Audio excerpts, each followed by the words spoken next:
Tu nous as permis ce matin de nous retrouver comme d'habitude.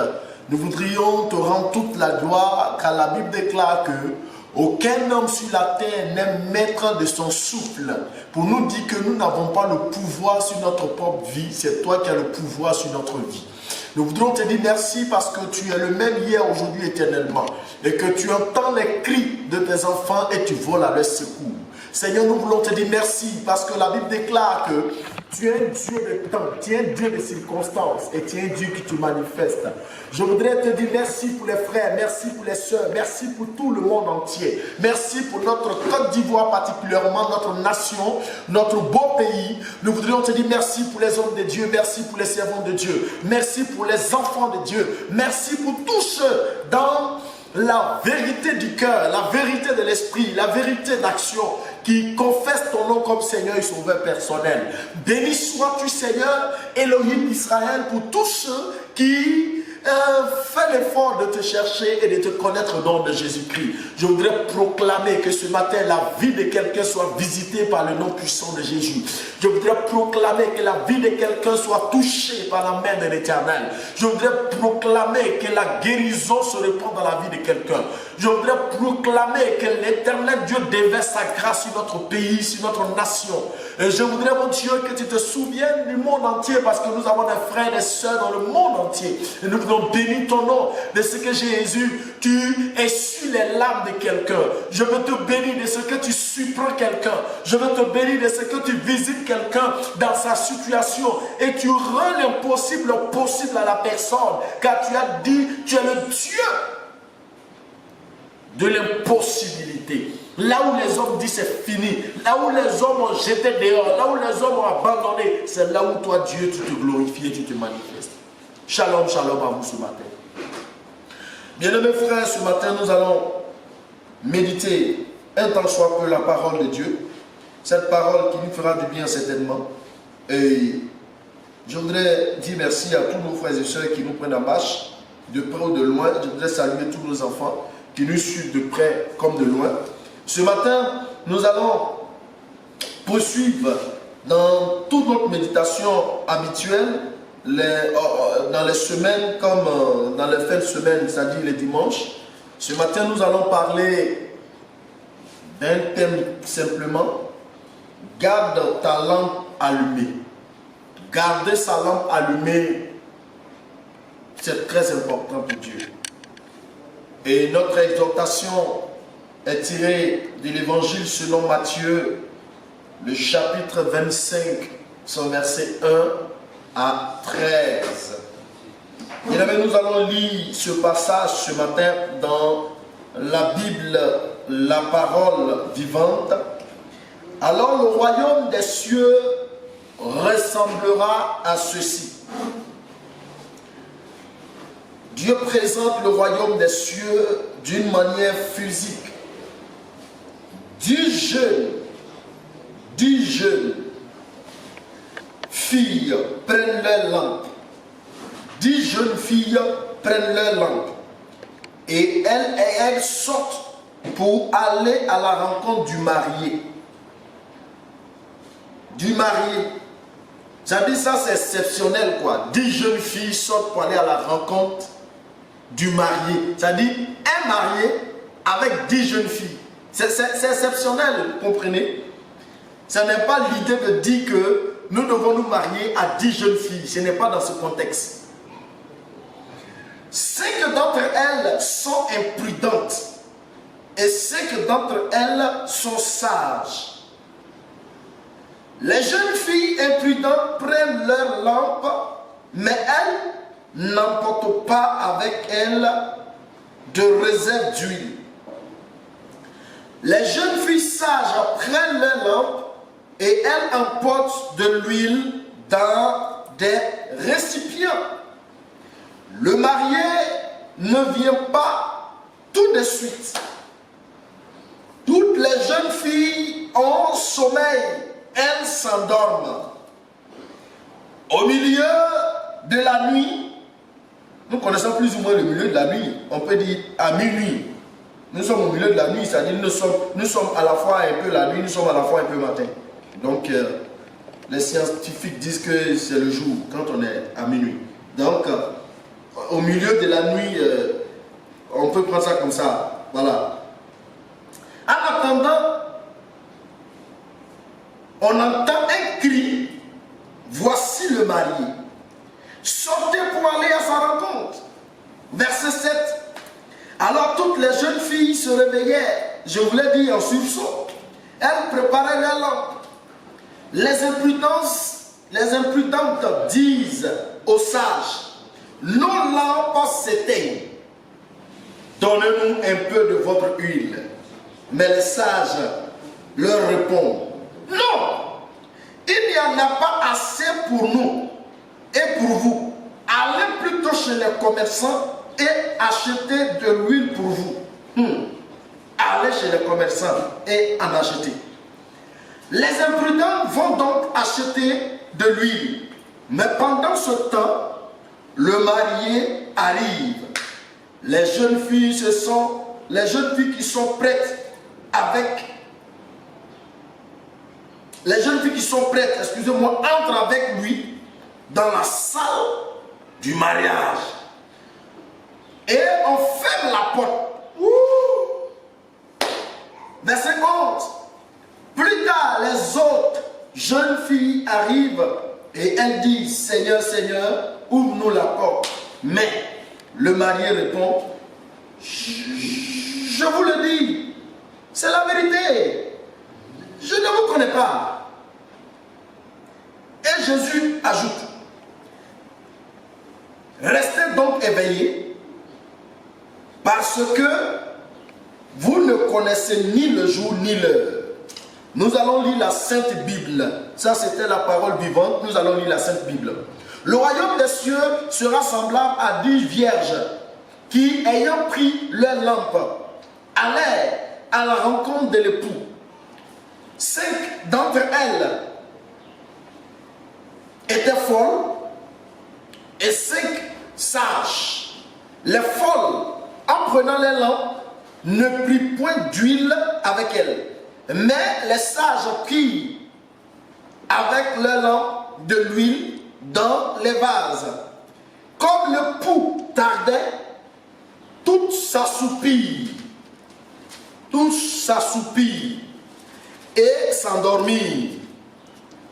Au milieu de la nuit, on cria, voici l'époux, allez à sa rencontre. Alors, toutes ces vierges se réveillaient et préparaient les lampes. Les folles disent aux sages, donnez-nous de votre huile, car nos lampes s'éteignent. Les sages répondirent, non, il n'y en aurait pas assez pour nous et pour vous. Allez plutôt chez ceux qui en vendent et achetez-en pour vous. Pendant qu'elle allait en acheter, l'époux arriva, celle qui était prête entrait avec lui dans la salle des noces et la porte fut fermée. Plus tard, les autres vierges vinrent et dirent, Seigneur, ouvre-nous. Mais il répondit, je vous le dis en vérité, je ne vous connais pas. Veillez donc, puisque vous ne savez ni le jour ni l'heure. Bien-aimés, ce matin, que le Seigneur vous bénisse, que sa grâce repose sur votre vie. Nous sommes bénis de vous avoir comme auditeurs, comme auditrices. Nous sommes bénis d'être en contact avec vous ce matin. Je suis convaincu que nous avons entendu parler de ce message partout et presque à tout moment, parce que nous sommes habitués à ce message qui revient par moment dans notre prédication, dans notre exhortation. Alors le thème que le Seigneur nous a inspiré ce matin, c'est garder ta lampe allumée. Garde ta lampe allumée. Bien-aimés, nous avons compris l'historique de ce qui se produit en ce moment au travers de cette parole de Dieu. Et nous constatons que ce matin, Dieu nous fait la grâce de partager cette parole. La Bible dit que le royaume des cieux a pour image 10 vierges Sinon, 10 jeunes filles. Quand on dit 10 jeunes filles, 10 vierges, ce sont des personnes qui n'ont jamais connu d'homme. Donc 10 vierges. Le mot vierge ici veut nous révéler ce qu'on appelle la sainteté. La sainteté. La sainteté. Le mot vierge ici veut révéler dans la pensée de tout le monde la sainteté. Donc, dans un premier temps, comprenez que lorsque nous voulons passer d'un autre bord, lorsque nous voulons parler de l'entrée du royaume, sinon le royaume n'appartient qu'à ceux qui sont dans la sanctification, dans la pureté. La Bible dit que nul ne peut voir Christ s'il continue de cacher ses transgressions. C'est-à-dire si tu continues de cacher tes péchés, tu ne peux pas voir Christ, tu ne peux pas rencontrer Christ. Et regardez bien, il dit alors le royaume des cieux sera semblable à 10 vierges, sera semblable, sinon c'est déjà semblable, sinon c'est ce qu'il est le royaume des cieux. Mais ici, il dit sera semblable, ça veut dire quoi? Le royaume des cieux appartiendra à ceux qui demeureront dans un esprit de pureté, de sanctification. Il parle de 10 vierges. Les 10 vierges, ce sont des personnes qui n'ont jamais pas salué leur corps. Ils n'ont pas encore connu l'impureté, c'est-à-dire n'ont pas encore couché avec un homme. Alors, les 10 vierges sont aussi à l'image de l'Église. Les 10 vierges sont à l'image de l'Église. Et dans cette image de l'Église, l'époux, c'est Jésus et l'épouse, c'est l'Église. Donc, ces épouses sont l'image de l'Église. Mais une Église vierge, une Église pure, une Église sanctifiée, une Église qui honore Dieu par sa pureté et par sa vérité. Et alors, l'époux se prépare à venir. Et comme vous le voyez, nous ne savons ni l'heure ni le jour dont l'époux sera là. Et nous allons constater que même dans Actes chapitre 8, je pense bien, chapitre 1, oui, chapitre 1, Actes chapitre 1, nous allons constater que les disciples ont posé la question à Jésus, est-ce que c'est au moment dont tu parles là que le Seigneur va rétablir le royaume des cieux? Il a dit, pourquoi voulez-vous chercher ce que je ne sais pas? Parce que la seule personne qui connaît, c'est Dieu. C'est Dieu seul qui connaît le jour et l'heure qu'il a fixé pour ce moment-là. Même Jésus ne sait pas quand il va venir parce que c'est le Père seul qui sait. Bien-aimés, nous sommes en train de rentrer dans le but de nos messages. La Bible dit que pendant qu'ils se sont préparés, je voudrais vous dire, quand nous lisons le verset 1 au verset 4, nous allons garder ce petit sous-thème, se préparer patiemment pour le royaume des cieux. Se préparer patiemment pour le royaume des cieux. Regardez, quelqu'un qui veut voyager, qui doit prendre l'avion, ou bien qui doit prendre le car, il sait qu'il va pour un séjour de 1 semaine, 2 semaines, 1 mois. Regardez, le temps de te préparer pour le voyage de 1 semaine, ça n'a pas la même chose, ce n'est pas la même chose de te préparer pour un voyage de 1 mois. Pour un voyage d'1 semaine, tu peux peut-être dans ta maison, tu peux dire à ton épouse, bon écoute, je vous laisse peut-être une somme de 100 000 ou de 50 000 pour vivre en attendant que je revienne dans 1 semaine. Mais si tu vas effectuer un voyage d'1 mois, mais tu dois faire les statistiques pour dire, mais écoute, je vais vous laisser au moins 300 000 pour vivre, bien 500 000 pour vivre en fonction des dépenses journalières. Alors, en ceci étant, tu dois commencer à préparer patiemment ton bagage. Si tu dois faire un discours, si tu dois faire une conférence, si tu dois faire un séminaire, si tu vas faire une formation, quels sont les équipements que tu dois avoir? Alors tout ceci, patiemment, tu dois les ranger jour par jour jusqu'à ce que la date fixée n'arrive. Alors, regardez bien. La Bible nous dit que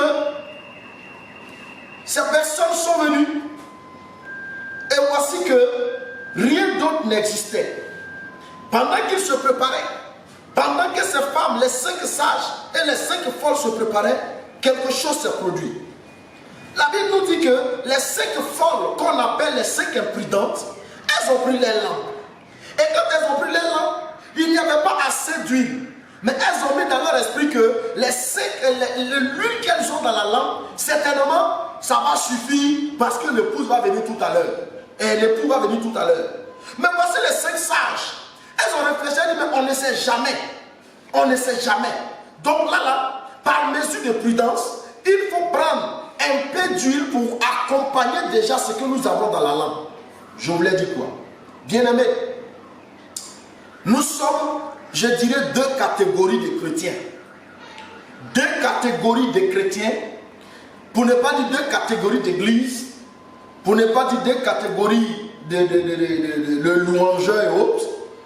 Deux catégories de chrétiens que le Seigneur nous présente ici. Il y a ceux qui se préparent à la rencontre de leur Dieu avec manque d'équipement, manque de patience. Ils se disent que dans la vie chrétienne, écoutez, Dieu n'est pas encore venu, donc on peut faire ce qu'on veut. Après, on va se repentir et on va revenir au Seigneur. Regardez, ces personnes-là, ils vivent dans la pureté du corps. Mais ils sont déphasés dans leur esprit. Ils sont dévastés dans leur cœur. Ça, ce sont les saints forts. Les saints sages, ce sont des personnes qui sont prudentes. Des personnes qui prennent la peine de veiller sur eux parce qu'ils se disent, mais jusqu'à quand le maître va venir? Lorsque quelqu'un chante dans un groupe musical, il se dit que je chante avec des stars, donc je suis meilleur. Tu n'es pas meilleur, c'est une grâce que tu as. Et au lieu de chercher à veiller sur elle pour savoir si son salut est possible, elle veille plutôt à dire qu'elle chante bien, elle a une belle voix. Ça s'arrête là. Mais elle ne sait pas qu'elle doit garder sa lampe allumée. Bien aimé, pour que ta lampe soit gardée allumée, en son temps, nos parents, ils utilisent quoi? Du pétrole. C'est du pétrole, non? Mais aujourd'hui, on nous parle de l'huile, pour ne pas dire du pétrole.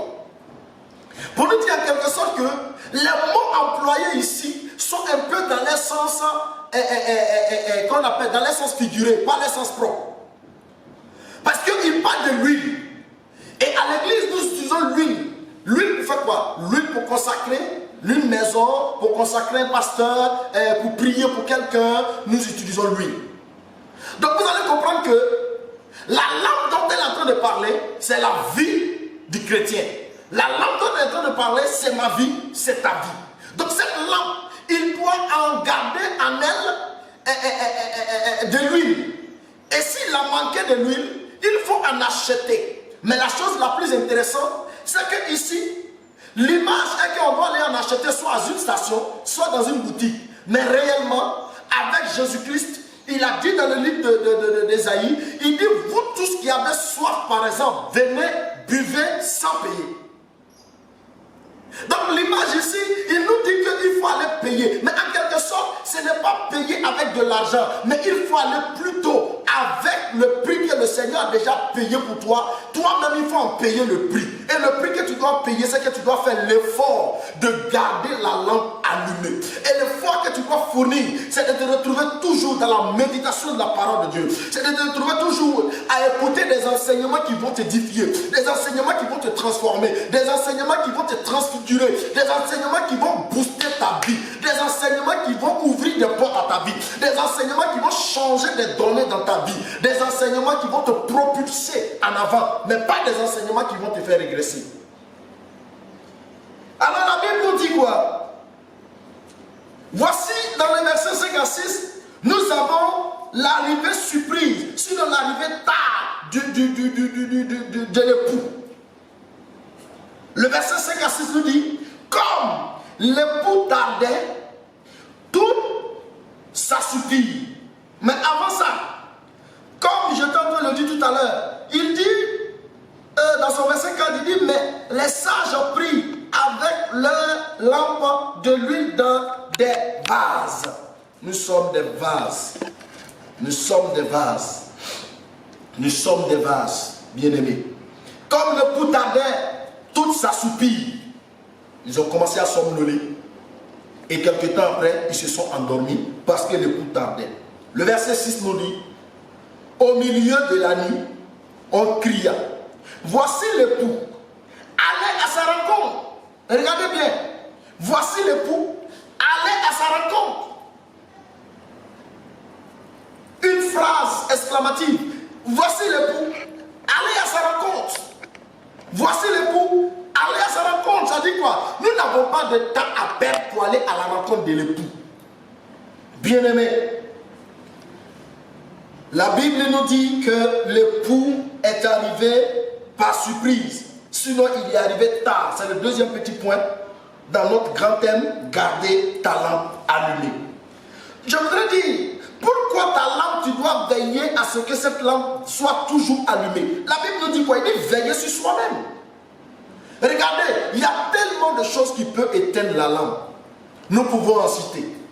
Il y a le vent, il y a la pluie, il y a le manque d'huile.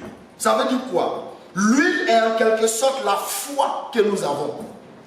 L'huile est en quelque sorte la prière que nous avons. L'huile est en quelque sorte cette parole qui réside en nous. Je dis l'huile est en quelque sorte la foi que nous avons.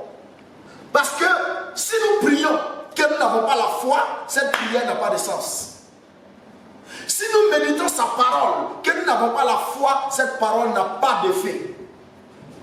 Et la Bible même le construit, dit la foi vient de ce qu'on entend et ce qu'on entend vient de la parole de Dieu. Écoutez-moi bien, si ce que tu entends n'est pas la parole de Dieu, ça va venir détruire petit à petit la parole de Dieu qui est en toi. Je m'explique. Un chrétien qui a une vie de prière merveilleuse, un chrétien qui a un temps d'approche à Dieu, un chrétien qui respecte les jours, les heures de prière, il a ses jours, ses heures de prière personnelles. Il a ses jours, ses heures de prière, ses cultes personnels qu'on appelle, oui, on appelle les cultes personnels ou les cultes de famille. C'est-à-dire à la maison, nous savons que tous les 18 heures, nous devons nous rassembler pour prier. Et chaque fois que nous devons prier, nous méditons un passage. C'est quelqu'un qui veut garder sa flamme allumée. Et je vous donne maintenant la deuxième image. Voici un chrétien qui dit que depuis même on va à l'église, on dit Jésus vient bientôt, il n'arrive pas. De toutes les façons, on a un peu de temps, hein? On peut s'amuser. Je vous donne un extrait simple. Quelqu'un qui passe son temps à écouter les chants du monde, laisse-moi te dire que ta lampe va t'éteindre. Tu passes tout ton temps à écouter les chants du monde, ta lampe va t'éteindre. Ta lampe va s'éteindre parce que l'huile que tu es en train d'utiliser, on n'utilise pas de l'essence pour allumer la lampe. On n'utilise pas du gasoil pour allumer la lampe. On utilise simplement le pétrole. Parce que je ne parle pas de la lampe, l'électricité. Je parle de la lampe, c'est-à-dire prenez l'image de l'ancienne lampe que nos parents ont utilisée avant l'électricité. Prenez ça. Quand on met l'énergie solaire, on ne peut pas prendre l'énergie du barrage pour venir brancher sur l'énergie solaire parce que ça va s'enflammer, ça va se détruire et ça va brûler. Bien-aimé, lorsque tu écoutes les chants du monde, tu vas brûler et tu vas éteindre la lampe du Seigneur. Parce que quand tu vas commencer à écouter les chants du monde, ton attitude va changer, ton habitude va changer parce que ton entendement a changé. Et si ton habitude a changé, ton attitude a changé et que ton entendement a changé, quelque chose va se produire. Tu ne pourras plus garder la lampe allumée pour que le Seigneur sache que celui qui est là est pour moi, mais tu auras en toi une flamme qui n'appartient pas à Dieu. Et cette flamme va exploser. Ça veut dire quoi? Quand ça va s'exploser, ce n'est rien d'autre que tu vas te retrouver dans des maquis, tu vas te retrouver dans des boîtes de nuit, tu vas te retrouver dans des lieux où le Seigneur n'est pas, tu vas te retrouver dans des rencontres où le Seigneur n'est pas, tu vas te retrouver dans des sectes, tu vas te retrouver dans des groupes qui vont te dire, mais écoute, on a tout le bonheur pour toi pour que tu réussisses, mais quand tu vas faire ce pacte, sournoisement tu vas faire le pacte et tu vas comprendre que Dieu n'a jamais été là-bas. Ensuite, ces personnes vont commencer à faire ce qu'on appelle des raisonnements. C'est-à-dire quand ils prennent la parole de Dieu, ils enlèvent la parole dans son contexte et ils l'injectent dans un autre contexte et ils commencent à vivre avec. Or, l'huile n'est plus dans sa lampe. Et la lampe ne sera plus en éveil. La lampe ne sera plus allumée. Quand il manquera la parole, c'est sûr que la foi va disparaître. Et s'il manque la parole, il manque la prière, il manque la foi, la lampe n'est plus allumée. Bien-aimés frères, la Bible nous dit dans son verset 7, 8, 10a, nous allons constater quelque chose. Et dit ici, alors toutes ces vierges se réveillaient et préparaient leur lampe. Regardez bien. On nous dit d'abord, le pouls arrive par un cri. Elles se sont réveillées en sursaut. Et elles ont commencé à préparer. C'est-à-dire préparer, c'est trop dit, mais elles ont commencé à soulever les lampes, à ramasser, si elles étaient couchées sur des nattes ou je ne sais quoi, elles ont commencé à ramasser rapidement pour aller à la rencontre de l'époux. Donc elles n'avaient pas le temps à perdre. Bien aimé, on n'aura pas le temps à perdre. On n'aura pas le temps à perdre quand on nous dira, quand nous entendrons la dernière trompette sonner, on n'aura pas le temps à perdre parce que Jésus revient bientôt. Et on n'aura pas le temps à perdre parce que le temps même, tu n'auras pas le temps pour dire que tu vas rentrer dans ta chambre pour aller changer ton habit. Tu n'auras pas le temps pour dire que non, écoute, je vais rentrer ici parce que j'ai ma carte bancaire. Tu n'auras pas le temps pour dire que, mais écoute, j'ai des papiers ici, je vais montrer à ma femme. Écoutez, faisons l'expérience simple. Rares sont ceux qui meurent et qui peuvent dire à leur femme, écoute, je vais mourir demain, donc j'ai ma carte bancaire ici, j'ai fait une affaire ici, il faut aller là-bas, j'ai fait ceci. Rares sont ceux qui peuvent le faire, sinon il n'y en a pas, presque. Je le dis parce que même les hommes de Dieu, ils ne le savent pas. Mais je vous apprends que chacun de nous doit se préparer maintenant. Il doit être prêt maintenant. Les 5 folles disent aux sages, donnez-nous de votre huile, car nos lampes s'éteignent. Les sages répondirent, non. Les gens vont dire qu'ils sont méchants. Et ils ne sont pas là. Dieu dit de partager. Pourquoi ils ne partagent pas? Bien aimé, je te dis, c'est dans ce moment où nous sommes là qu'on peut partager. Le temps viendra où on ne peut plus partager. Mais à ce moment où nous sommes aussi, il y a des choses qu'on ne partagera pas. La Bible déclare que le Seigneur ne partage pas sa gloire. Il y a des choses que le Seigneur refusera que tu partages avec quelqu'un. Le Seigneur refusera que ta belle femme, tu la partages avec quelqu'un. Le Seigneur refusera que ton beau mari, tu le partages avec quelqu'un. Mais le Seigneur peut te permettre de partager ton argent avec quelqu'un. Mais le Seigneur te demande de faire don de ton habit, mais tu n'as pas dit de partager. C'est-à-dire tu ne peux pas dire, je porte mon habit là, aujourd'hui je porte cette chemise là, demain toi aussi il faut porter ça, il faut porter l'autre, après demain je reporte l'autre. On n'est pas dans ça, Dieu n'est pas dedans. Bien aimé, la Bible dit simplement que les 5 sages leur ont dit, impossible. Nous ne pouvons pas parce que nous n'en avons pas assez. Donc allez-y en acheter. Bien aimé, je voudrais que nous gardons cet esprit ouvert. Nous n'aurons pas le temps d'aller nous repentir pour dire au Seigneur, pardonne-nous, oh, on ne savait pas. Et puis en même temps, il va te prendre. Ce n'est pas possible. C'était une manière de dire à ces 5 sages, si vous étiez, c'était une manière de dire plutôt à ces 5 folles, si vous étiez au moins prudents, vous saurez qu'il fallait se repentir avant même que l'époux n'arrive. Mais comme vous ne l'avez pas fait, allez-y vous repentir et quand vous serez venus, l'époux va vous recevoir. Je vous dis, il n'aura pas le temps. Et regardons bien la Bible. La Bible dit que allez plutôt chez ceux qui en vendent et achetez-en pour vous. Est-ce que tu auras le temps d'aller chez le pasteur pour dire au pasteur vraiment, pardonne-moi, il faut dire à Dieu de me pardonner parce que j'ai volé, j'ai menti, j'ai trompé ma femme, j'ai volé dans l'entreprise, j'ai fait des enfants, mais je ne me suis pas occupé de ces enfants-là. J'ai des biens, mais il n'a jamais partagé ces biens-là. Bien aimé, tout ça c'est un péché. C'est un péché. Mais souvent aussi c'est pour la gloire de Dieu. Tu n'auras pas le temps d'aller confesser pour qu'on prie pour toi. C'est chez ceux-là qu'il faut partir. C'est chez les hommes de Dieu que tu dois partir. Mais tu n'auras pas le temps d'aller chez eux pour aller parce qu'eux-mêmes, ils doivent se préparer pour y aller. Aujourd'hui, je ne prêcherai pas dessus. Mais j'en ai déjà touché une première partie.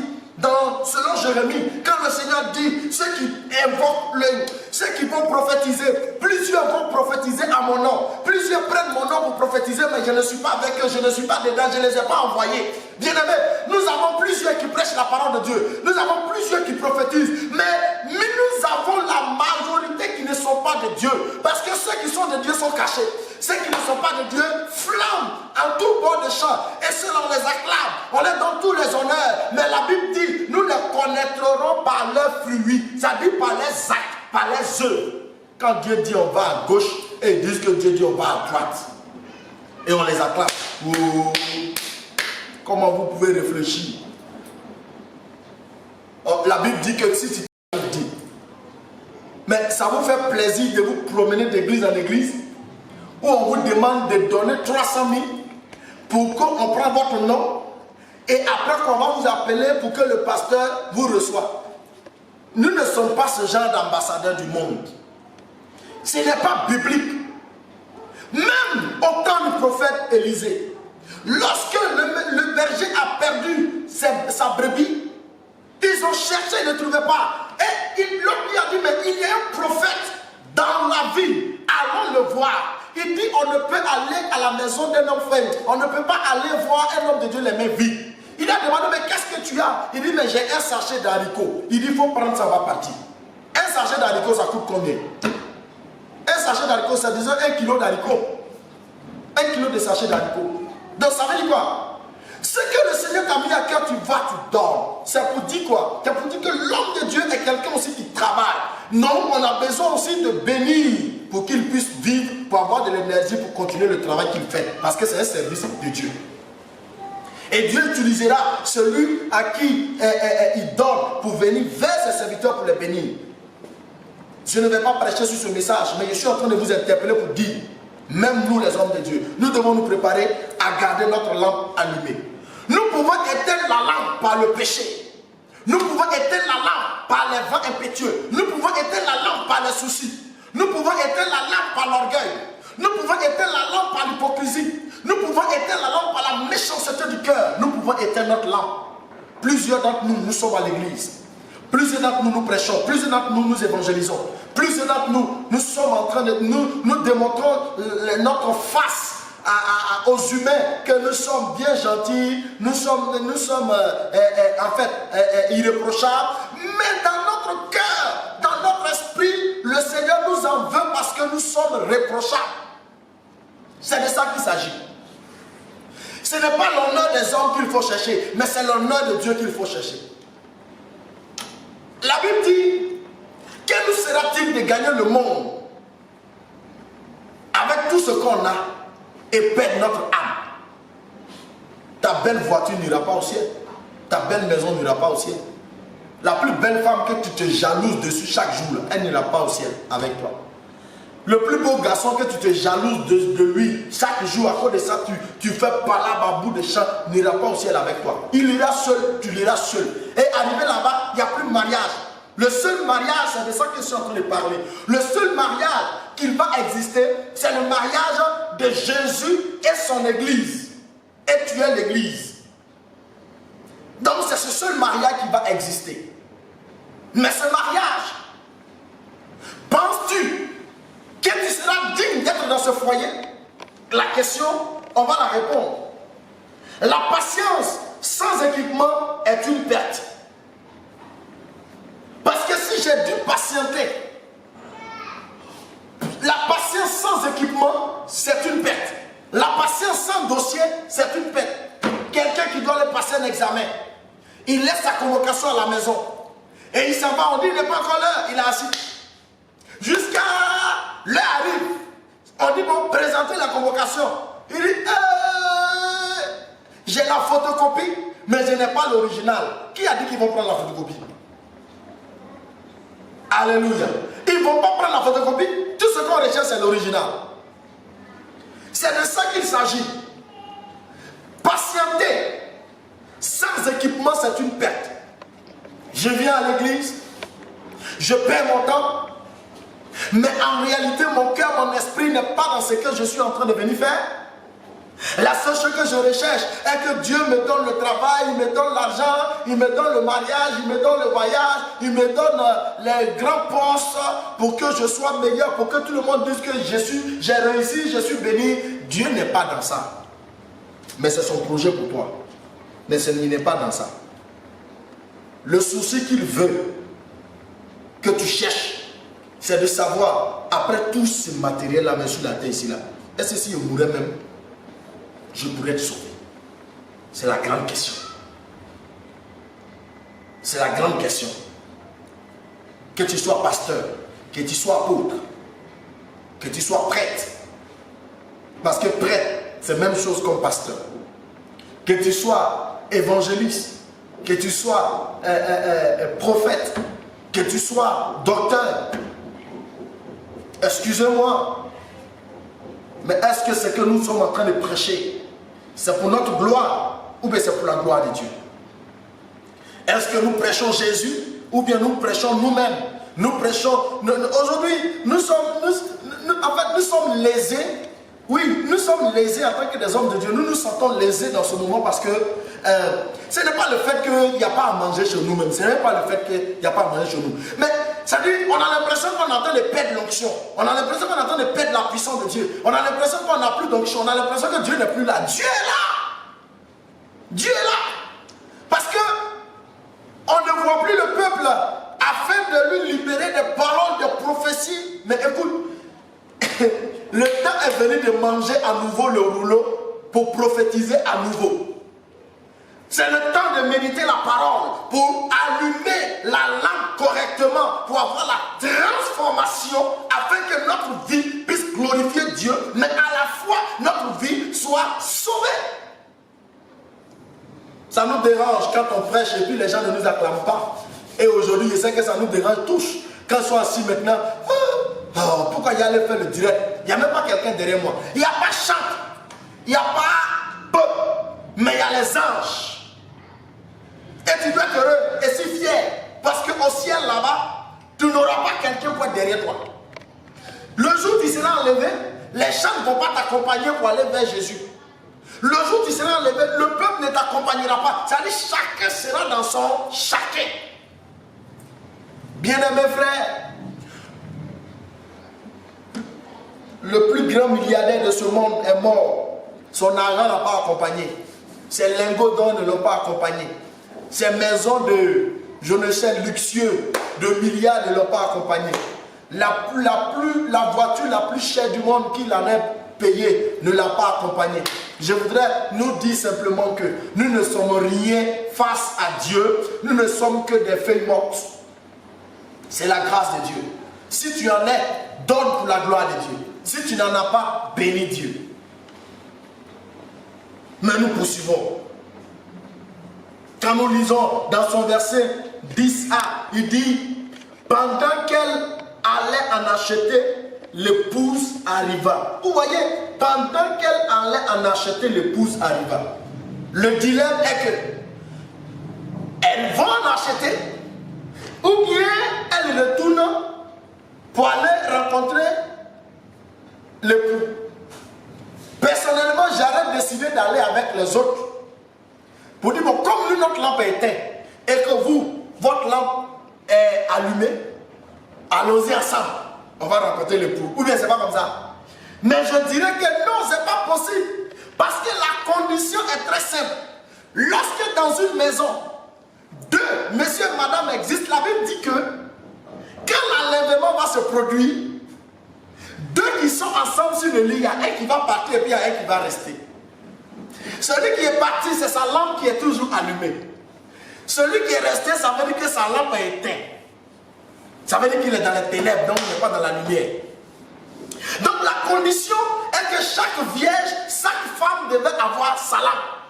Bien aimé, tu ne vas pas à l'église pour ta maman, tu ne vas pas à l'église pour ton papa, tu ne vas pas à l'église pour ton frère, tu ne vas pas à l'église pour ta soeur, tu ne vas pas à l'église pour ton mari, tu ne vas pas à l'église pour ta femme, tu ne vas pas à l'église pour ton papa ou ta maman, tu vas à l'église pour toi, pour ton salut, pour toi seul. Donc si tu te crois heureuse, si tu crois que tu es arrivé, si tu crois que tu as réussi, mais regarde, nous ne pouvons pas avoir la lampe allumée et puis nous continuons de chercher la femme des autres. Nous ne pouvons pas avoir la lampe allumée et nous continuons de chercher les petites filles à l'église. Nous ne pouvons pas avoir la lampe allumée et nous continuons de tromper nos femmes, de tromper nos maris. Nous ne pouvons pas avoir la lampe allumée et tout notre rôle, c'est ce qu'on appelle les calomnies, les méchancetés. Nous ne pouvons pas avoir la lampe allumée pendant que nous venons à l'église le matin et le soir, nous sommes chez les fétichistes, chez les marabouts. Nous sommes en train d'aller adorer des os. Écoutez-moi bien, la coutume, la tradition n'est pas dans l'église. Dieu n'est pas dans la tradition, mais il accompagne la tradition, mais la tradition ne règne pas dans l'église. Ça veut dire quoi? Pourquoi je dis qu'il accompagne la tradition? Le Seigneur est d'accord. Si nous partons doter notre femme en donnant la dot comme il se doit, c'est normal et c'est biblique. Mais le Seigneur n'est pas d'accord quand nous venons faire les fêtes de génération dans l'église. Il n'est pas d'accord. Il n'est pas d'accord. Comment c'est le prédicateur, le pasteur, la Bible dit, soyez un modèle. Mais je serai le modèle comment? C'est la question que je me pose. Je suis le modèle comment? Être un modèle, c'est quelqu'un sur qui on peut prendre de bons exemples. Mais à la fois, être un modèle, c'est quelqu'un sur qui aussi on peut prendre de mauvais exemples. Donc être un modèle, tu es un monument pour quelqu'un. Mon père peut être un modèle pour moi. Ma mère peut être un modèle pour moi. Mon frère aîné peut être un modèle pour moi. Mon frère cadet peut être un modèle pour moi. Mon oncle peut être un modèle pour moi. Je ne sais, mon leader, mon professeur, tous ils peuvent être un modèle pour moi dans certains cas. Mais le modèle dont le Seigneur parle ici, c'est être un modèle dans le Seigneur selon la parole de Dieu pour la gloire de Dieu. Moi je prêche pour dire qu'on ne vole pas, mais je vole. Moi je prêche pour dire que la Bible dit qu'on ne doit pas escroquer, mais j'escroque. Vous savez ce qu'on appelle escroquer, voler? Lorsque tu dis que le pasteur, pour le voir, il faut payer 200 000, 300 000 avant qu'on ne voit le pasteur. Je ne sais pas si dans quelle institution on invoque, on a tracé ça. Je ne sais pas dans quelle institution de l'évangile ou des livres hébraïques qu'on a écrit pour dire que pour venir voir un homme de Dieu, il faut envoyer 300 000, 500 000, 1 million. Moi, je ne sais pas. Je n'ai pas encore trouvé. J'ai lu la Bible au moins 3 ou 4 fois en son entier, je n'ai pas encore trouvé. Mais je vais reprendre à lire, peut-être que j'ai omis, par erreur. Sinon, je sais que ça n'existe pas. C'est de l'escroquerie. Bien vrai que ceux que nous prions pour eux, ils ne sont pas reconnaissants, oui. Mais ce n'est pas grave. C'est Dieu qui fait le reste parce que celui qui nous paye, notre employeur là, c'est Dieu. C'est celui qui nous emploie. Et c'est lui qui est capable de nous bénir. Sinon, on peut prier pour un président de la République et puis il ne va même pas être reconnaissant pour dire voici une offrande même. Mais Dieu peut envoyer un planteur pour te faire l'offrande plus que ce que le président de la République n'a pas pu faire pour toi. C'est de l'escroquerie. Lorsque nous invoquons le nom de Dieu dans des prophéties d'action de grâce ou bien dans des prophéties de semences dont Dieu ne nous a pas envoyé, c'est de l'escroquerie. Dieu me dit de te dire que ce matin-là, si tu n'as pas fait une offrande de 50 000, tu vas mourir parce que j'ai fait un songe sur toi, c'est l'esprit de mort. C'est de l'escroquerie parce que Dieu ne t'a pas dit ça. Vous aussi, vous aimez ça. La prophétie de Dieu n'a pas de pression sur le receleur. Le Seigneur nous envoie de donner une parole, nous avons fini, ça s'arrête là. S'il y a quelqu'un qui doit mettre pression sur lui, c'est Dieu. Pas toi le pasteur, pas toi l'homme de Dieu. Tu as fait ce que toi tu devais faire, ça s'arrête là. Dieu t'a envoyé en mission, tu as fini ta mission, rentre. La Bible nous dit, les 5 folles sont allés en acheter de l'huile. Malheureusement, je voudrais vous dire, la patience avec l'équipement, c'est une assurance joyeuse. C'est une assurance éternelle. La Bible nous dit dans le verset 10b, il dit, l'époux arriva, celle qui était prête allait avec lui dans la salle de noces, sinon la salle de mariage. Et la porte fut fermée. Voilà. Et la porte fut fermée. Ça me fait rappeler l'histoire de Noé avant le déluge. Vous allez comprendre que c'est la même expression que Dieu a utilisée. L'histoire du déluge, lorsque Noé, le Seigneur lui a dit, mais fais l'âge de Noé, comme on le dit. La Bible dit plusieurs buvaient, ils mangeaient, ils se mariaient. Bien-aimés, nous vous annonçons, pendant qu'on mange, pendant qu'on est préoccupé par les choses du monde, pendant qu'on est préoccupé par nos mariages, pendant qu'on est préoccupé par notre argent, on est préoccupé par nos affaires, n'oublions pas que nous devons garder notre lampe allumée. Parce que le Seigneur revient bientôt et nous devons nous préparer. Parce que je ne sais pas, peut-être que tu vas te retrouver à la banque pendant qu'il est en train de faire l'enlèvement. Peut-être que tu vas te retrouver dans la voiture où il est en train de faire l'enlèvement. Peut-être que tu vas te retrouver, comme on appelle, dans ta maison, dans ta douche. Peut-être que tu vas te retrouver sur ta table à manger. Peut-être que tu vas te retrouver pendant que tu allais au travail. Peut-être que tu vas te retrouver dans ton bureau. Peut-être que tu vas te retrouver pendant que tu es à l'hôtel en train de tromper ta femme, tromper ton mari. En ce moment-là, l'enlèvement a commencé. Peut-être que tu seras en prison. Peut-être que tu seras quelque part en train d'adorer. C'est en ce moment que la chose va arriver. C'est pourquoi nous ne savons pas le jour ni l'heure. Mais la Bible dit, au moment où Noé interpellait tout le monde, le Seigneur dit de faire lâche. Venez, j'ai fini. Plusieurs disaient, mais lui là c'est un fou. Comment un homme peut se lever pour construire H? Bien-aimé, il a construit avec ses enfants. Ils étaient 8 personnes, 6 ou 8 personnes avec les animaux. Bien-aimés frères, la Bible dit, ils mangeaient, ils buvaient, ils se mariaient. Quelque temps plus tard, il a commencé à pleuvoir. Pendant qu'il pleuvait, Noé continuait de leur dire, venez monter dans l'arche, car le Seigneur a parlé. La Bible nous dit clairement qu'il se moquait de Noé. Et qu'est-ce qui va se passer?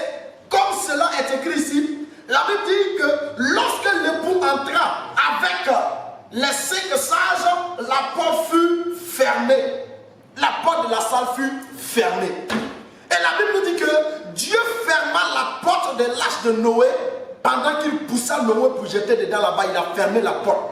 Et la pluie a continué. Or, en ce temps, il a passé un bon temps où il ne pleuvait pas sur le pays. Donc, quand il a commencé à pleuvoir, tout le monde était content parce qu'il se disait que on va faire de bonnes récoltes parce qu'on va faire nos semences maintenant. La terre est fertile. La terre maintenant peut nous aider. La terre peut nous aider à produire parce que nous avons de l'eau. La Bible dit, la pluie ne faisait que tomber. L'eau ne faisait que monter. Et pendant que l'eau montait, ça commençait à prendre les enfants qui étaient assis. Ceux qui faisaient 4 pas, ça commençait à les emporter. Ceux qui ont commencé à marcher un peu, ça commençait à les emporter. Jusqu'à ce que les parents se rendent compte que Noé avait raison, c'était trop tard. Le déluge avait déjà détruit la terre. Je voudrais vous inviter, chers frères et sœurs, chers serviteurs de Dieu, revenons et rallumons notre lampe. Comment des chrétiens, comment des hommes de Dieu, comment des servants de Dieu, comment des enfants de Dieu, vous dites que vous êtes convertis et vous avez, les garçons ont continué toujours de garder les oreilles percées. Comment vous dites que vous êtes convertis? D'après vous, vous avez fait des percées ou bien je ne sais pas quoi. Vous percez vos mentons, vous percez vos nez, vous percez vos langues. Bien aimés, vous dites que vous êtes convertis, vous dites que vous avez votre lampe allumée. Vous n'avez pas changé votre ancienne habitude. Vous continuez toujours de mettre des chaînes aux reins, des chaînes aux pieds. Comme si vous êtes des animaux, comme si vous êtes liés, comme si vous êtes attachés. Mais changeons. Ce n'est pas de cette mode que le Seigneur nous parle. Ce n'est pas de cette mode. Nous continuons toujours d'aller boire pour dire qu'on est en train de s'amuser. C'est un peu seulement on a pris. Bien aimé, pendant que tu es en train de boire, si Jésus venait te trouver là, penses-tu que tu seras sauvé? Non, tu vas rester là. Nous disons que nous sommes convertis, nous sommes des bishops, des archevêques, des révérends, mais c'est nous qui battons nos femmes matin, midi, soir. Nous les battons, nos femmes, nous les insultons, nous les traitons de bonnes à rien. Pourtant, ils font beaucoup de choses pour nous. Bien-aimé, quand je dis de garder ta lampe allumée, c'est tout ça que tu dois changer. Tu dois changer ta manière de t'habiller. C'est nous qui rentrons dans l'église. Et c'est nous qui savons que le pasteur là, il est beau, sa femme est trop vilaine. C'est nous qui savons que le pasteur ne mérite pas sa femme parce qu'elle n'est pas là à l'école. Ressaisissons-nous et revenons à la normale. Je voudrais vous laisser quelques passages dans le nom puissant de Jésus-Christ de Nazareth. Je voudrais vous laisser quelques passages. Parce que lorsque nous avons lu Matthieu 25, le verset 1 à 13, Le verset 13 dit, veillez donc, puisque vous ne savez ni le jour ni l'heure. Vous ne savez ni le jour ni l'heure. Et il nous l'a déjà dit, on ne connaît pas le jour ni l'heure d'où le maître va venir. Bien aimé, nous sommes préoccupés en ce moment-là. Même actuellement où il y a coronavirus, nous sommes même préoccupés au bonheur terrestre. Et si dans ce coronavirus Jésus revenait, comment allons-nous faire? Nous sommes préoccupés par les promesses. Il dit, j'aime me marier, je ne suis pas encore marié, donc le coronavirus ne va pas me tuer. Mais écoute, au lieu de dire plutôt, même si je mourrais, je sais que je serai sauvé dans ce coronavirus. Tu dis, si comme je ne suis pas marié, le coronavirus ne va pas me tuer. C'est bon, mais ce n'est pas la pensée de Dieu. Nous pouvons lire dans 1 Thessaloniciens, chapitre 5, le verset 1 à 11. Nous pouvons lire dans 1 Thessaloniciens. Mais je ne vais pas lire ce passage, je vais lire plutôt dans Apocalypse. 1 Thessaloniciens 5, verset 1 à 11. Nous pouvons le lire pour notre méditation. Mais nous allons lire Apocalypse 3, verset 1 à 5. Apocalypse 3, verset 1 à 5.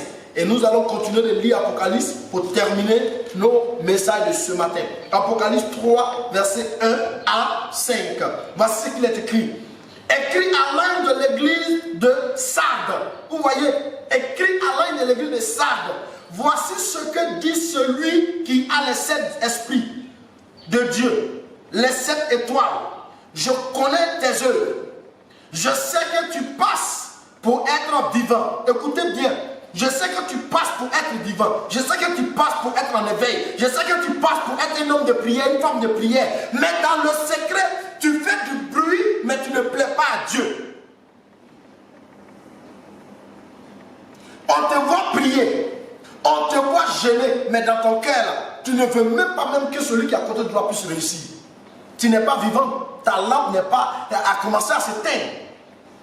Tu jettes, tu pries. Mais tu jalouses d'un œil ce que l'autre doit devenir, ce que l'autre est en train de devenir, ça te fait mal. Et tu dis, tu pries. Tu dis, tu vas à l'église. Quand tu payes une chaussure, ça te fait plus mal que payer un homme parce que tu te dis que la chaussure que tu as payée, c'est 50 000. Je me demande, quand tu vas mourir, la chaussure de 50 000, on va prendre pour t'enterrer. La vie de l'homme est mieux que le matériel. J'ai cherché dans ce monde. J'ai fouillé sur les réseaux sociaux. J'ai fouillé sur le web. Pour voir peut-être que chez nous en Afrique, ou bien chez moi en Côte d'Ivoire, ou bien chez moi dans mon village, quand quelqu'un meurt, qu'il est riche, je pensais que son argent pouvait soulever son cercueil.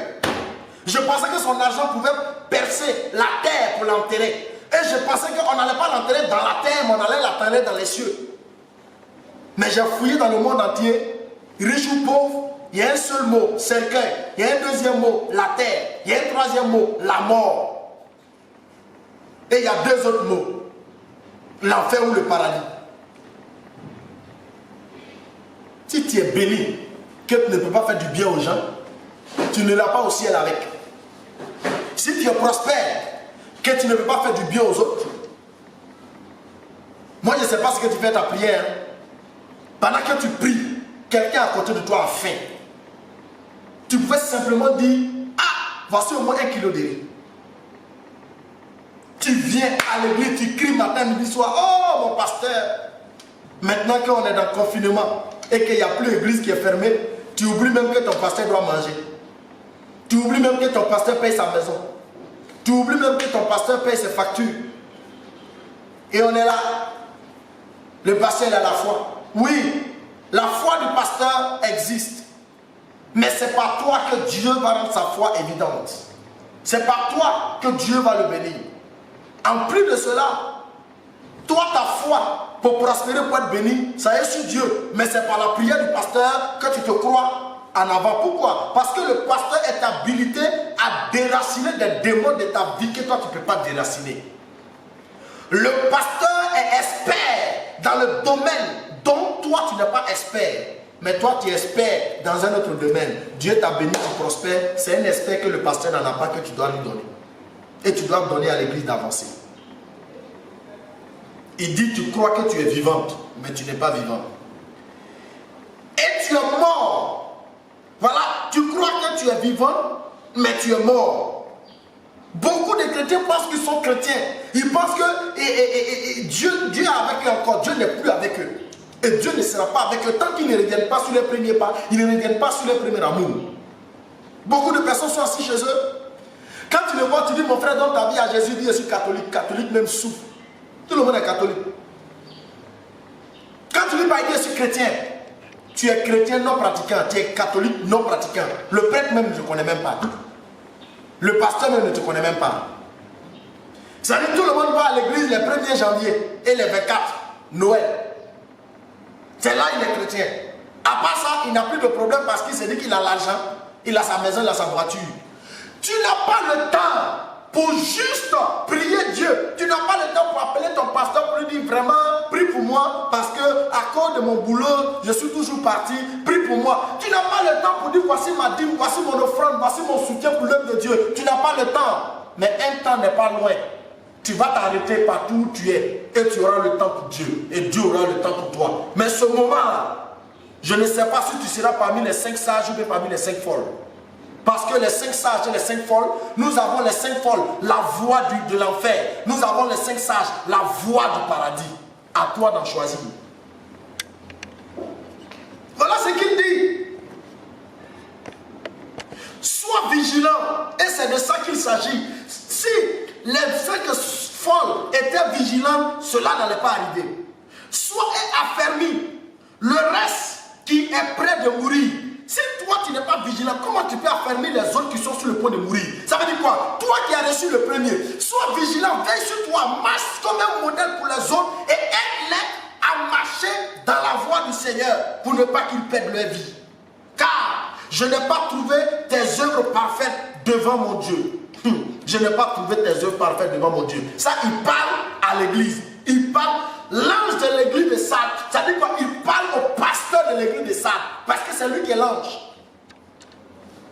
Et il faut que le pasteur soit affermi pour affermir maintenant le peuple. Il faut qu'il soit dans la vérité pour mettre le peuple dans la vérité. Mais si le pasteur lui-même, il a 2 femmes, 3 femmes, il a sa femme et puis il a sa copine, comment l'église, les autres ne vont pas avoir femme plus copine? Malheureux. On a beaucoup de comptes à rendre à Dieu. Fidèles ou pasteurs, nous avons des comptes à rendre à Dieu. Il dit, rappelle-toi donc comment tu as reçu et entendu la parole de Dieu. Est-ce que nous enseignons un peu pour réfléchir, pour nous rappeler comment on a entendu la parole de Dieu? Moi j'ai entendu la parole de Dieu, j'étais vagabond. Voilà, j'ai entendu la parole, j'étais vagabond. Dans mon cycle secondaire, à l'entrée de mon cycle estudiantil, j'étais vagabond, j'étais soulard, j'étais impudique. Oui. J'étais violent. Violent. Je dirais, mais j'étais presque hors la loi. Et c'est dans ça que j'ai entendu la parole. Et la parole m'a transformé. J'étais rempli de copines. Mais c'est dans ça que la parole m'a transformé. Pourquoi ne voudrais pas me rappeler de ces mauvais jours et de voir la grâce que le Seigneur a fait pour moi? Parce qu'il m'a délivré, il m'a libéré, il m'a enlevé du joug de l'échec, il m'a enlevé du joug des mépris, il m'a enlevé du joug des difficultés atroces que je ne savais même pas comment faire. Rejeté, abandonné de la famille, mais le Seigneur fait de moi aujourd'hui un homme important. Rappelle-toi du jour où tu as entendu l'évangile, comment tu l'as reçu, et aide les autres. Si tu veilles, si tu ne veilles pas, excusez-moi, garde-la et répands-toi. Rappelle-toi de ce jour et garde ce jour et répands-toi encore maintenant. Il y a des gens qui disent qu'on n'a plus besoin de se repentir parce que Jésus a tout payé. Regarde, Jésus a payé le prix pour toi à la croix. Pendant ce temps, tu étais inconscient que tu étais pécheur. Pendant ce temps, tu étais inconscient que tu étais pécheur. Il a payé ce prix. Maintenant que tu es conscient dans ton péché, tu dois te repentir. C'est de ça qu'il s'agit, tu dois te repentir. Il dit si, réponds-toi, si tu ne veilles pas, je viendrai comme un voleur et tu ne sauras pas à quelle heure je viendrai te surprendre. Et je venais de dire tout à l'heure, la surprise ou le retard de l'époux. Il dit, je viendrai te surprendre. C'est le Seigneur, c'est le Seigneur, c'est le Seigneur, c'est le retour de Jésus. Garde ta lampe allumée, parce que si ta lampe est allumée, tu vas rester. Bien-aimés frères, cependant, tu as à ça quelques hommes qui n'ont pas souillé leurs vêtements. Je voudrais vous dire que nous avons dans notre église, nous avons dans nos églises des personnes qui n'ont pas souillé leur corps, dont le Seigneur a ses regards sur eux. Mais que ces personnes gardent leur lampe toujours allumée. Il y a des serviteurs, des servantes qui n'ont pas souillé leur corps, qui gardent leur lampe toujours allumée, qui n'ont pas souillé leurs vêtements. Ils marcheront avec moi en vêtements blancs. Voilà, quand nous serons enlevés, nous serons en vêtements blancs. Parce qu'ils en sont dignes. Vous savez, on ne peut pas entrer dans la noce sans la dignité de Dieu. C'est pourquoi ces personnes, ces 5 femmes n'étaient pas dignes d'entrer dans cette noce pour se marier parce que la porte leur est fermée. Et au moment où ils vont rentrer, au moment où ils sont arrivés à la porte, la mariée et le mari dit, je ne vous connais pas. Écoutez-moi bien, ça me choque et ça me choquerait toujours. Et quand je lis l'évangile, dont le Seigneur dit que plusieurs sont venus à mon nom, plusieurs chassent les démons à mon nom, plusieurs guérissent à mon nom, mais autant convenable, je dirais que je ne le connaîtrai pas. Et le livre de Zacharie nous dit que quand le temps sera arrivé, plusieurs prophètes diront qu'ils ne sont pas prophètes, mais ils sont laboureurs. Pourquoi? Ils se sont fait prophètes pour gagner un nom pour plaire aux hommes. Mais Dieu ne les a pas fait prophètes. Je veux dire quoi? Dieu n'a pas fait d'eux des pasteurs. Mais ils se sont eux-mêmes fait des pasteurs pour plaire aux hommes, pour gagner le matériel humain. Mais ils ont refusé, et ils ont refusé, et ils ont refusé de comprendre que le matériel humain n'est pas le programme de Dieu, n'est pas le projet de Dieu. Mais le projet de Dieu par Jésus, c'est le salut éternel. Sinon, tu n'as pas besoin d'aller à l'église pour avoir travail. Tu n'as pas besoin d'aller à l'église pour avoir ceci. Mais si tu l'as, pour pouvoir conserver et vivre, tu as besoin de Jésus pour durer longtemps. Bien-aimé, que le Seigneur te bénisse. Amen. Bien-aimé frère, je vais terminer. Il dit, celui qui vaincra sera ainsi revêtu de vêtements blancs. Celui qui vaincra.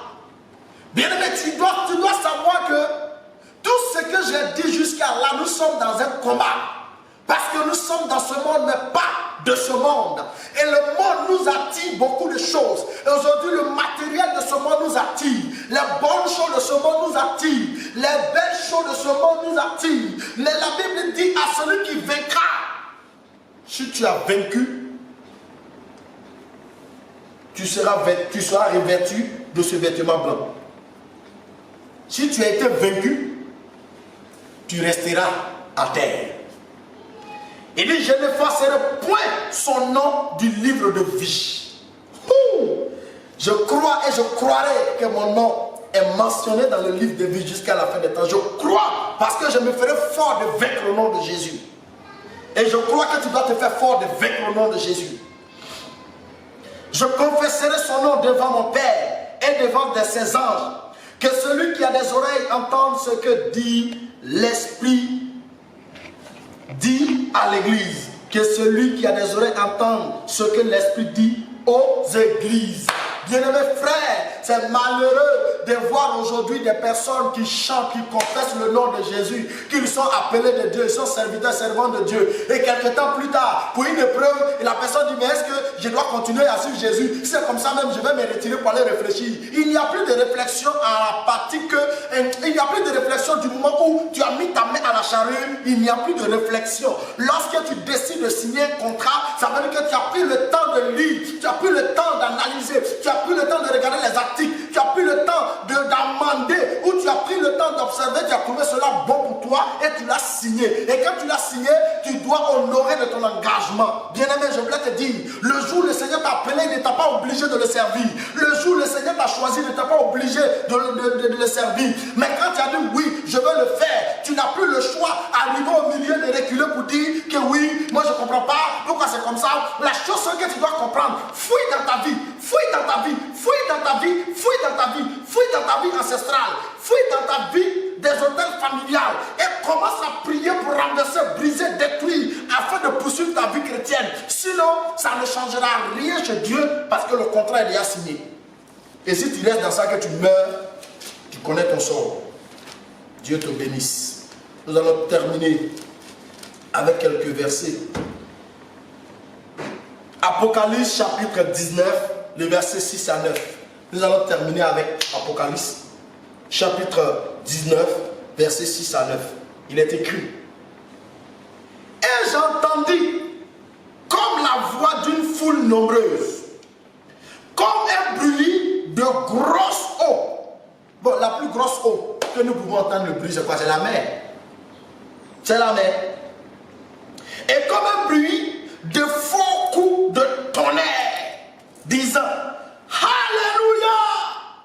Car le Seigneur notre Dieu Tout-Puissant est entré dans son règne. Et vous allez comprendre que dans Matthieu, nous avons entendu un cri, comme ils l'ont assez défini ici. Levez-vous, allez à la rencontre du Maître. Levez-vous, allez à la rencontre du Maître. C'est ce cri-là qui est là. Apocalypse l'a plus défini. Apocalypse l'a plus explosé dans son explication. Il dit: car le Seigneur, notre Dieu Tout-Puissant, est entré dans son règne. Réjouissons-nous, soyons dans l'allégresse et donnons-lui gloire. Car les noces de l'agneau, le mariage de l'agneau sont venus. Son épouse s'est préparée. Nous l'avons constaté tout à l'heure. Donc ce sont les 5 sages qui se sont préparés. Et l'époux, c'est l'agneau. L'agneau, c'est Jésus-Christ de Nazareth. Et il lui a été donné à se revêtir des fêlés éclatants, purs. Je vous ai dit tout à l'heure, purs, qui parlaient des vierges, qui parlent de la pureté, de la sanctification. Car le fêlé, ce sont les œuvres justes des saints. Le fêlé, ce sont des choses justes des saints en fonction de ce que tu auras fait de juste devant Dieu. Donc le Seigneur sera réjoui de toi. Il te donnera ce vêtement de fêlé. Ce n'est pas à la couture des humains. Ce ne sera pas à la couture des humains. Ton pain que tu as payé, je ne sais à combien de mille là, ça ne pourra pas le remplacer. Ton costume de milliard ne pourra pas le remplacer. Écoute bien, car le fêlé, ce sont les œuvres justes des saints. Et les œuvres justes des saints, ce n'est pas le fait que tu as partagé ton offrande à quelqu'un, que tu as partagé ta nourriture à quelqu'un. C'est tout ce qui concerne la pureté du corps, la pureté d'esprit, la pureté du cœur. Et le partage que tu as eu, comme la Bible a dit, tu as donné au pasteur, c'est à lui que tu as donné. Tu as donné à un enfant, c'est à lui que tu as donné. Tu as donné à un prisonnier, c'est à lui que tu as donné. Tu as donné à une veuve, c'est à lui que tu as donné. Tu as donné à un orphelin, c'est à lui que tu as donné. Tout ça là, il est compris dans les œuvres justes des saints. Au verset 9, l'ange me dit: heureux ceux qui sont appelés au festin des noces. Je me demande, qui refuserait l'invitation privée d'un président de la République? Qui refuserait l'invitation du roi? Qui refuserait l'invitation de l'ambassadeur? Qui refuserait l'invitation du ministre? Qui refuserait l'invitation d'un haut cadre d'institutions étrangères? Qui refuserait? Personne. Si tu ne peux pas refuser à ça, il y a quelqu'un qui est au-dessus, au-delà de toutes ces personnes, parce que c'est par lui, sa grâce, que ces personnes, ils sont dans les positions élevées. C'est Jésus-Christ de Nazareth. Et il t'invite à la noce. Et ne rate pas cette noce. Que Dieu te bénisse. Que sa grâce se manifeste dans ta vie. Et que ta lampe soit toujours allumée. Shalom, shalom. Béni soit l'Éternel, le Dieu Tout-Puissant, qui vous a donné le réveil ce matin. Béni soit l'Éternel, le Dieu Tout-Puissant, qui nous a partagé cette parole. Écoutez cette parole, partagez cette parole, écoutez jusqu'à la fin. Écoutez ce message jusqu'à la fin. Et partagez. Et revenons à l'Éternel. Je proclame que les jours à venir soient des jours de grâce, de faveur pour chacun de nous. Et que le Seigneur nous bénisse dans toute sa gloire et sa bonté. Merci de bénir notre semaine. Merci de bénir cette fin de semaine. Merci de bénir cette début de semaine. Merci de te souvenir de tout ton peuple, tes enfants. Merci de te souvenir de tous ceux qui auront écouté ce message et de les visiter dans leur maison, dans les bureaux. Au nom puissant de Jésus-Christ. Amen. Soyons bénis. Que Dieu vous bénisse.